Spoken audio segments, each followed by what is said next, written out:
Voilà, c'en est fini avec ces beaux clips, Peggy Tabou, featuring avec Papa Wemba. Et là, nous allons très rapidement aussi penser à tous ceux qui nous suivent dans les différentes communes, dans travers la ville, la province de Kinshasa. Nous vous souhaitons joyeux Noël. Et joyeux Noël à tous ceux qui souffrent. Joyeux Noël à tous ceux qui sont incarcérés. Joyeux Noël à tous ceux qui sont vraiment dans des situations vraiment compliquées. Mais la naissance de Jésus, c'est vraiment pour nous chrétiens un espoir encore. Quand vous avez peut-être envie, il y a toujours de l'espoir pour tous ceux qui vivent encore. Vous avez les souffles, c'est d'abord ça qui pourra vous garantir qu'il y aura de bonnes choses juste après, hein, donc dans les jours à venir. Très rapidement, on va passer à la rubrique seconde, sujet du jour, avec notre invité. Et nous ne manquerons pas de lire vos messages de vœux au numéro affiché au bas de vos petits écrans. Donc, le 089 61 52 634, si vous avez des messages, envoyez-nous vos messages, nous allons les lire sans problème. Allez, c'est parti avec la rubrique sujet du jour.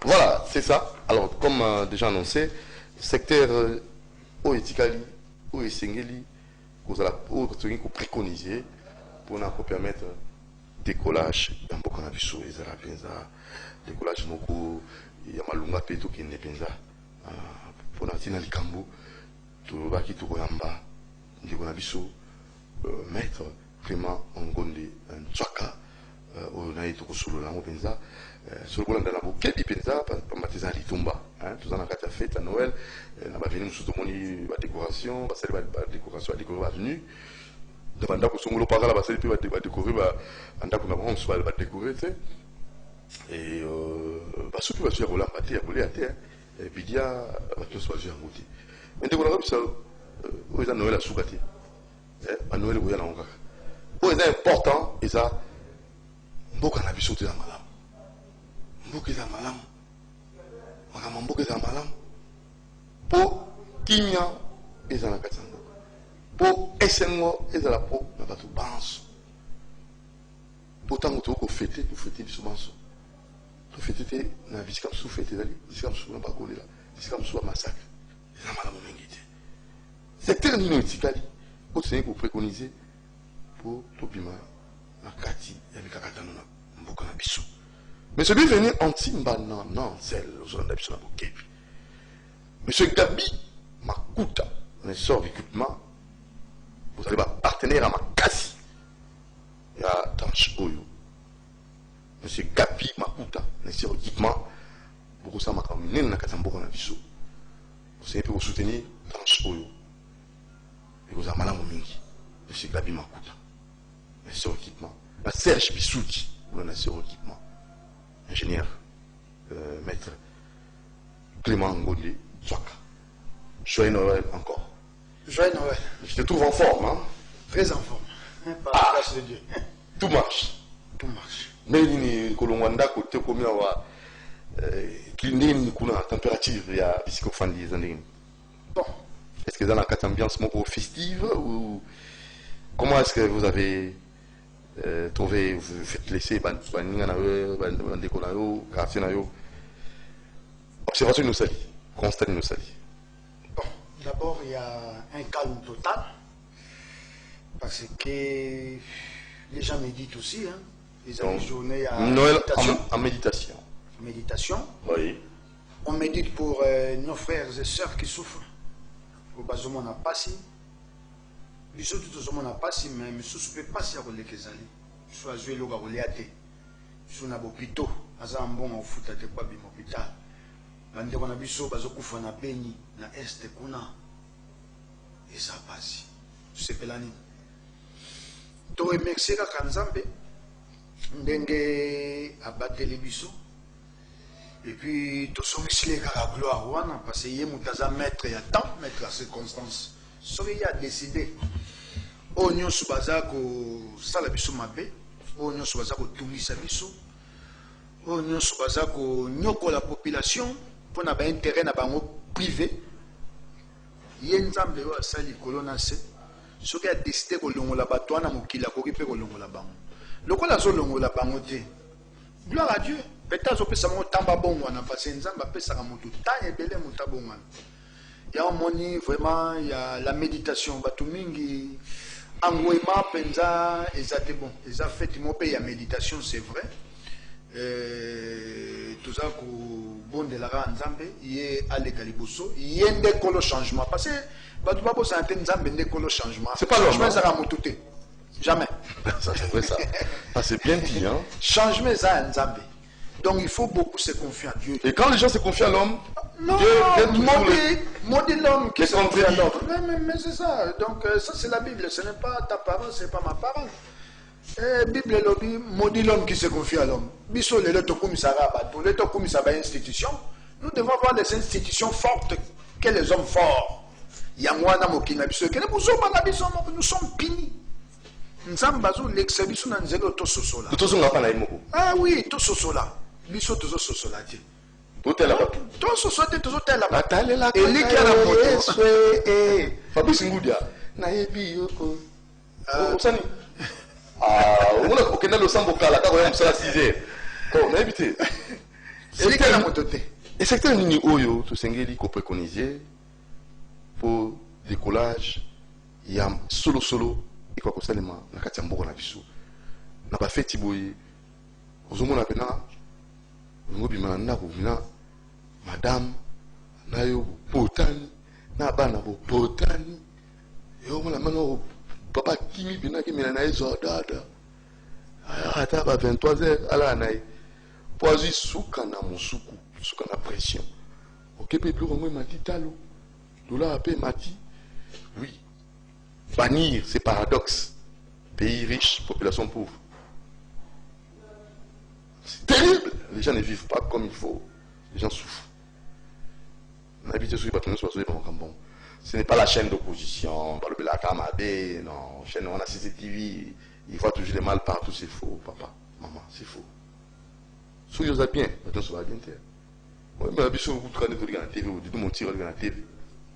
Et on repimera les personnes, dans l'avenir, les jeunes, senga, on m'a dit, non, tu charges la Congo, c'est faux. N'insiste qu'il y a des Cambouis à cynique. Donc, productivité, est-ce que production est loin de tout ça? Quand on est carré, on va comme ça, bilanga. Ça, bilanga dit. On ça, ma gamus. Ben, je n'ai pas de nom, bah, belé. En tout cas, bangote. Ça, il a bangolote. Pas ça, ma gamus. Alors, tout rapidement, secteur n'est tout ça qu'on préconisé pour décollage. Il y a solo, quand on s'est dit, la République démocratique du Congo. Ils ont beaucoup de tokoloba kaka tokoloba bakodoka kaka bakosala osala kaka mais balobi to se kofika na nzambe elika na moto akos su akotrahir yo elika na nzambe ozali lobiko. Merci mingi avant na banda koloba oui naza ko lancer un appel patriotique na ba congolais nyonso na yebisa kobanda congolais liboso donc mokonzi ya mboka sina congolais ya suka nazoloba te tout le monde peut décevoir sauf Dieu qui ne déçoit pas. Tout le monde peut décevoir. Ata moi si na yo ndako même maman aboti yo même papa abombi yo 9 mois na même bana pas décevoir yo. Donc tout le monde peut décevoir sauf Dieu. Donc c'est-à-dire que ndenge uti kobeta c'était elikia kaka na nzambe na moto te. Mais c'est vrai, il faut que bon de la paix pour le bateau nzamba pesi mukumba. Ya mboko nzamba kota kana mitema na mango pote ba bongo na solo, ba zwa penza banini parce que Satan nga muto azala ne sengote muto fa singela za na pasi. Ya omoni moi batu mingi babunga ka o babi babunga ka rumba. Okozo bandai ko loba boto monya mo ebele na ba député belé. Alobi metango akomi na parlement, aloba akute. Pona olobete abungi rumba. Bon, nazongi na ni na yo na question na yo na ko zonga suko ebiso te secteur nini oyo esengeli biso to tia c'était pour te mboko kende liboso. na kokende na koloba ete nzambe azali juste. Sikoyo toana Noël te. On parle toujours makambo oyo ya esengo oyo nzambe asali kati na biso. Nzambe aza juste. Donc secteur oyo biso tokoki kotelemisa oyo tokoki kobeta sete po temboka ekende liboso eza kaka justice. Eza eloko mosusu te. Justice parce que c'est la justice qui élève une nation. Justice 4. Mais quel type de justice? Une justice équitable. C'est la justice équitable. C'est ce qu'on a besoin. La justice équitable. Qu'on puisse respecter les droits. Parce que, bamibeko ezali, batubaye baratete, pour na revendiquer droit, et Seigneur ebande loi. Sans loi, on ne peut pas revendiquer un droit. Mais nous avons des lois, nous avons des textes. Mboko etondi na bato abwanya ya mayele. Donc bato abwanya penza bazali ya mayele belé. Oyo basali ba mibeko ezali. Alors mibeko na ko ezali mais comme biso ba congolais to na mingi na ba distraction. To yebi même beko tellement même na ba chaîne na télévision. Na banda siko ko parce que bino so ba panzi sango. Mais tala est-ce que ba émission à 3 epes samaka oyo pona ko mema bo éveil na conscience.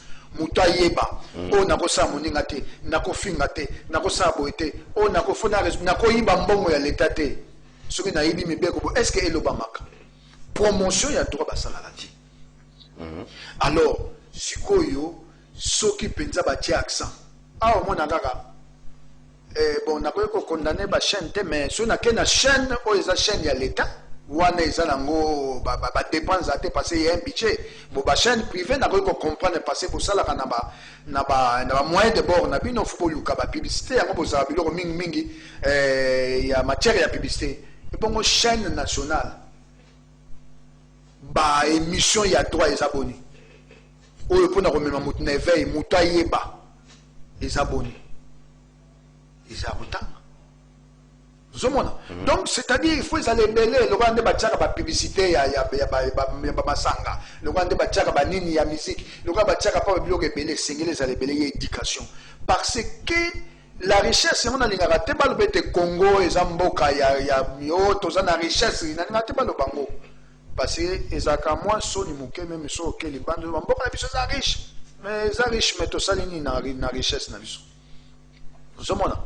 Pote mutu nana komi na pointe ayeba na lobaki te développement utaka na mutu soko la ni campagne ya mukonzamboka ya chef de l'état actuel à lobaki il faut qu'on investir na mutu nde muta ko changer mboka mais c'est quoi justice sango mais tozali na ba juge makasi tozali na ba avocat makasi tozali na ba ndeko na biso ba ko kamba ya makasi na domaine na secteur na carrière judiciaire na biso ntango zo basusu to meka kotala nde justice nde makambo se kusina bato ngo basali to basali te to yo sous notre forme de senga réforme oui ngai vraiment naza kosenga réforme mais réforme o esala mapenzi za réforme ya solo eza réforme ya mascarade te.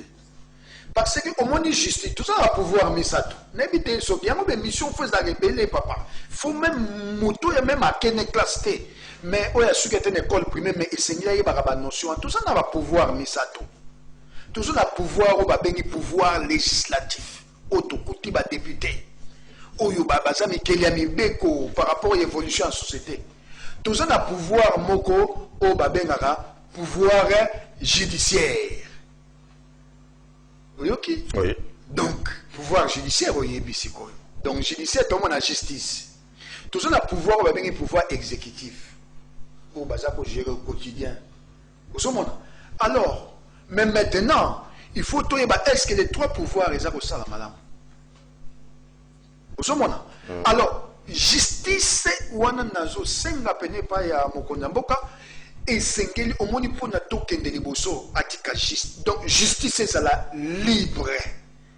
Justice donc nini pouvoir exécutif pardon pouvoir judiciaire est la infériorité na pouvoir exécutif. Vous comprenez? Ce n'est pas inféodation, peut-être un terme, mais c'est ma casse. Au moins, pouvoir, ce qui est pouvoir exécutif et mêler pouvoir judiciaire et pas un bogé bakayangwana. Il y a une inféodation du pouvoir judiciaire au pouvoir exécutif. Donc, pouvoir exécutif, ce qui est mêlé pouvoir judiciaire et scellé. Est-ce que c'est possible, bon, M. Soleiman? Oui, mais ça pose pas. Et ça la peine là. Et ça déjà indépendante. Et ça déjà ndengwana, n'a pas texte ces alliés. Mais sur l'applicabilité, c'est ça les problèmes. Ok, c'est ça. L'applicabilité. Applicabilité wanande pa inde makamuza. Pas texte ces alliés. Surtout qu'il n'a tangwa kala. Papa Etienne Tshisekedi, paix à son âme. Hein? Premier docteur en droit. Donc, Moutou Oyoyo a salaki pe le manifeste antelelelo oyo boyebi à l'époque toujours to nanga okopé to kopia agate parce qu'on ne vante pas la roue. Vous comprenez? Ce qui est allé on évite ce qui il faut babilo ko na baye sakabana. Baye sakabatu. Oui singa ke ba magistrat bazali, ba juge bazali, Yamakasi mais baza ko travailler dans ba conditions nini. Vous comprenez? Baza ko travailler dans ba conditions nini. Ce qui baza ko futa ma bien té. Parce que oui, baza lié na serment. Mais au moins, na pesi exemple, yo obimi na ndako na yo, moi na yo, obiba na yo, moi sina otiki nzala. Otiki nzala be loko ezate na ndako. Mon frère. Ce qui moutaye ko Dis le doigt. Moutaye ko l'exa yo mbongo par exemple non, dossier na nga boye tala $100,000 angoyo. La bandi oko réfléchir des fois. C'est vrai que c'est la normalité. Mais, 90% de la corruption. Or, la corruption est un ennemi en boka. Biloko iso kota a biloko mususu ezali impropre à la consommation. Mais bandani bazo kota mo. Eza mokoni mboka te. Eza bato baza ko sala nde. Oyo baza ko sala les places wana conscience ezate. Il faut tomber ma bato. Donc justice les alliés to Rolanda bas filière nyo so. Mais bien sûr, punir ces gens-là sévèrement, punition et c'est même dans ndako na yo. Moi non sera bandi ko kende bo so tiki liberté mais tout le monde parce que la famille c'est la fondation, la base de la société. C'est l'île de base. C'est l'île de base, ça c'est la famille. Alors yo moko siko na ndako na yo.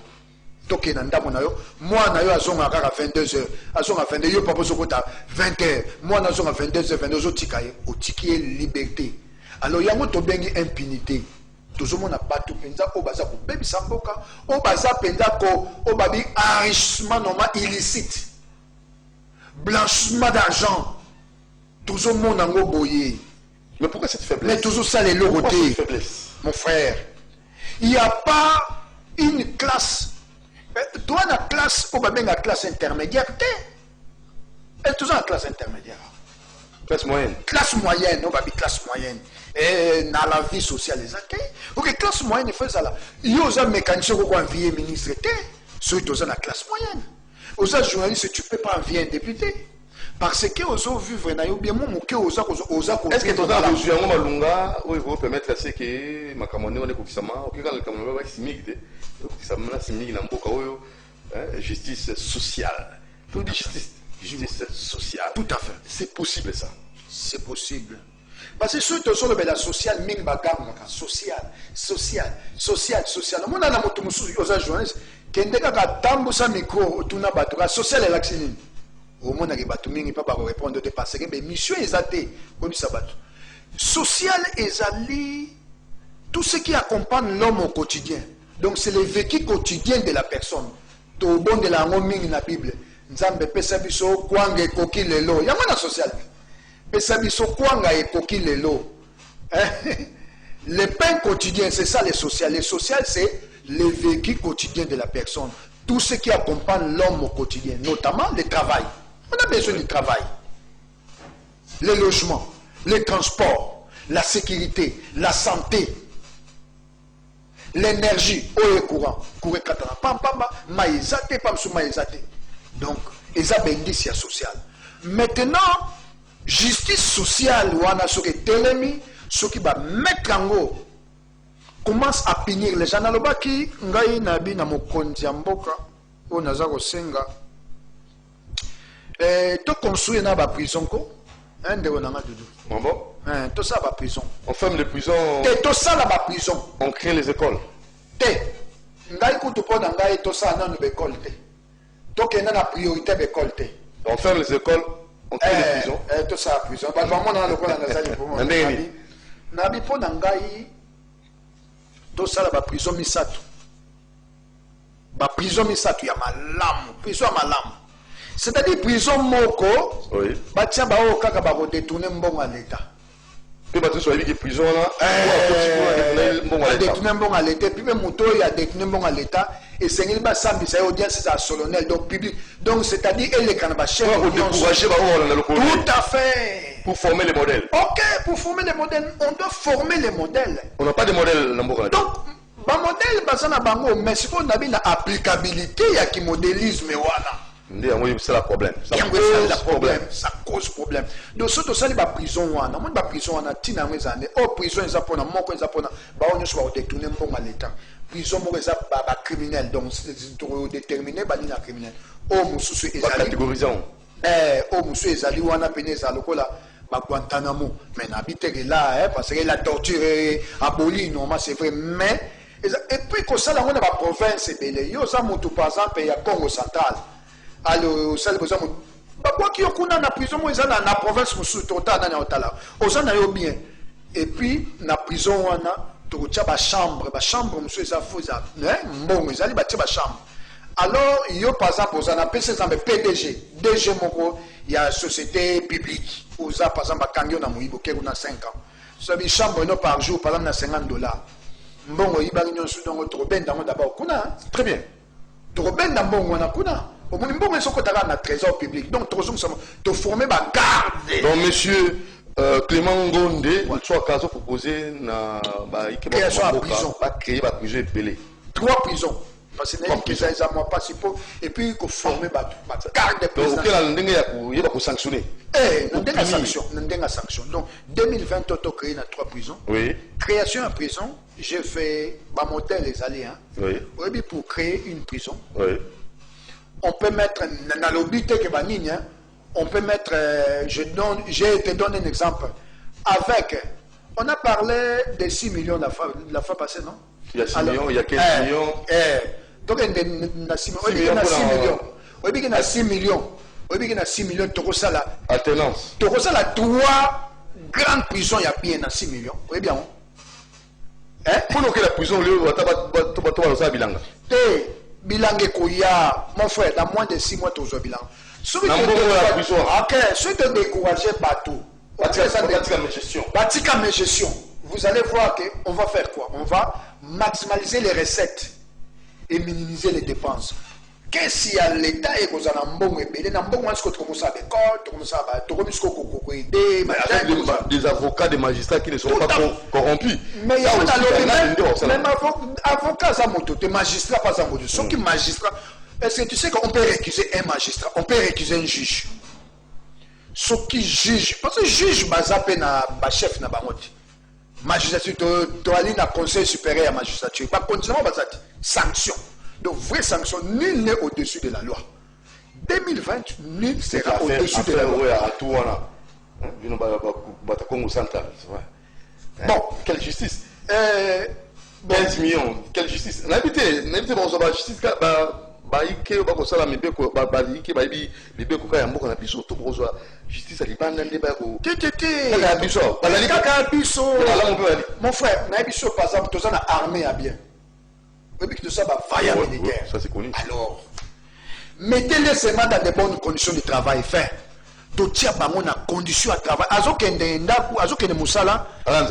azanzalate mwana azanzalate na biso exemple moko pourquoi Mboka Mindele et Kelly Bosso pour nanini au moins dans le domaine net il y a recherche les lots baza ko ça invention on appelle ça Mboka moko tala mon frère na zup se logo moko tokeni na modèle richesse na biso to lobela ngote parce que net ngabo epesa nga kanda to lobela te na peso mboka lokola Taïwan mboka lokola ngana kene na Corée du Sud na Séoul oui mboka wana Est-ce qu'ils en ont or, Nassé? Ils en ont content? Ils ont investi sur quoi? Sur les hommes. Ils ont investi dans les universitaires. Donc, ce qu'on a, les universitaires, dans le monde, ils ont continué. Nazi, non? Les universitaires, ils ont Nazi, hein? Est-ce que les nazis sont dans le Japon? Est-ce que les gens sont contents? Pourquoi ils sont dans le Bélamimi content? Pourquoi dans le Bélamimi donne un diamant? Tout ça, l'université, malamu, tout formé, pour ne pas la pauvreté. Vous savez, Taïwan, des l'autre. Corée du Sud, des loso. On a na Séoul, na Bandi, na Kei, na Tali loso. Mon frère, Babandi, na loso. Les lots, bango, batu, bao, sala, LG. Samsung, batu, sala, Samsung, sala, LG. Hyundai, bango, batu, sala, Kia, bango, batu, sala, mais bah, quelle technologie, bah, bon, na recherche. Quand on a un budget, on va appeler ça un ministère, il y a recherche et innovation. Vous êtes journaliste, sur la banquette. Alors vous voyez qu'on ne préconise pas le secteur où il y a dans 5 ans, tout ça n'a pas minganga ya mayele awa. Tout ça n'a pas juge, magistrat ya makasi ya mayele, ba ko sala pe biloko musu. Tout ça pe na donc ben ingénieur ya minene bano ba sénaïsta. Na kala na fait exemple moto bando sala mona ba radio. Oui bi que ba leng na so na sa de ba radio, au moins ba ju ba transistor, ba bilo ba section. Et ça peut capter be liba ya mo wa ko. On coûte. Mais kala génie ya batouana, est-ce qu'ils sont encadrés? Dans le secteur, nous sommes encadrés, même dans le football, nous ne sommes pas encadrés. Tu prépares un match, un miracle ça matin, on pourra voir qu'une équipe faible. Parce qu'on se prépare le football, ça se prépare. Ils ont magité. Alors maintenant, il faut sanctionner parce que sur le secteur, on a pas contre la prison, il y a au bas détourné. Bon, Nabi, sanction et Zaline Dengemi Balé. Vous comprenez pas, sanction et Dengemi Balé. Tu as l'objet que ne chasse à l'homme. Qu'on rectifie les tirs. Tu as dit to bandi awa to salaki to koyaki. Parce que on n'a pas que ni basa a congolais. Tout ça n'a pas ça naïe. Mais ce qui a monique makambo échangé akobanga. Ce que bandaki koyiba par exemple $50,000, peut-être comme koyiba $5,000. Déjà tu as gagné 45,000. Au fur et à mesure on n'a pas comme koyiba 2,000 et puis on a pas bandaki koyiba 0. Vous comprenez pas? Mais ce qui pas yibi même 1,000 wana bakangiye babwaki nani ye moka yebi. Et puis, vous tendez moi, la loi, pas voter loi. Il y a fonctionnaire. Oza, par exemple, Moutumunene Nakati, il y a l'État Oyibi. Même Banana yo, pas à sanctionner. Donc, c'est pas la fonction publique. Et ça, on a Iran. Na Iran, ça. Na Iran, yo sont détournés bon à l'État. Même Banana au sacrifice Banana yo. Génération moko ko sacrifier Banana kombo kapa et bon oh tout bazan aligné. Bako sala sous la fonction publique. Donc, on va yo moko zo banga ete sur na sali bo na sacrifier ba nanga ete tika na battre la poste nanga na yebi si yo soki tokei et loko o justice soki attaqué régie financière. Oui. Régie financière, ba régie financière nyonso. Douane, OCC, DGI, DGRAD.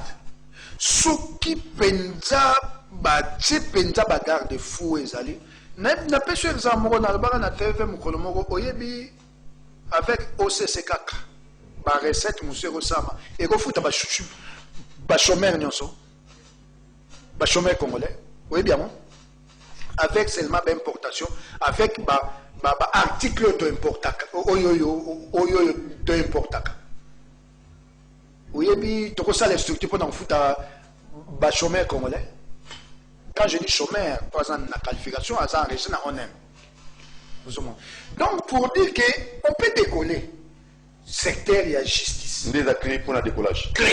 Alors, on va souffler un peu, parce que c'est la fête. Ouais. Bonne année, fête joyeux Noël d'abord. Monsieur Kapi Makuta, Sorkikma, bienvenue en Simba, dans Ansel et toute sa famille. La famille Montiri, la famille Benza, et pourquoi pas aussi Monsieur Lutumba, Boss Lutumba et André Dodobalou, et pourquoi pas aussi Motinayo, Ngoube, Motinayo. Alors on va souffler, suivant ces beaux clips, Don de Dieu.